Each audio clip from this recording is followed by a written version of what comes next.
প্রতি শুক্রবারই মুহাম্মদ সাল্লাল্লাহু আলাইহি ওয়াসাল্লাম একটি গাছের নিচে দাঁড়াতেন। খুতবা দেওয়ার সময় তিনি সেই গাছে হেলান দিয়ে দাঁড়াতেন। আনসারদের একজন নারী এটা দেখে বলল যে, হে আল্লাহর রাসূল সাল্লাল্লাহু আলাইহি ওয়াসাল্লাম, আমরা কি আপনার জন্য একটি মেম্বার বা মঞ্চ তৈরি করব? মুহাম্মদ সাল্লাল্লাহু আলাইহি ওয়াসাল্লাম বললেন যে, হ্যাঁ, আপনারা চাইলে করতে পারেন। সাহাবারা রাসূল সাল্লাল্লাহু আলাইহি ওয়াসাল্লামের জন্য একটি মঞ্চ তৈরি করলেন।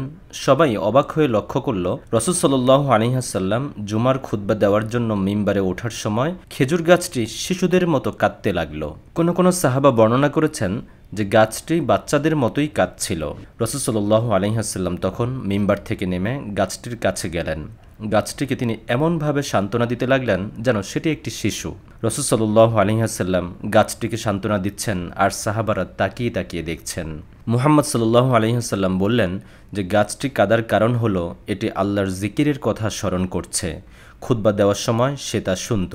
রাসূল সাল্লাল্লাহু আলাইহি ওয়াসাল্লাম জায়গা পরিবর্তন করে মিম্বারে খুতবা দিয়েছিলেন বলে গাছটি কষ্ট পেয়েছিল, কারণ রাসূল সাল্লাল্লাহু আলাইহি ওয়াসাল্লাম আর গাছটিতে হেলান দেবেন না, এর নিচে দাঁড়িয়ে আর খুতবা দেবেন না।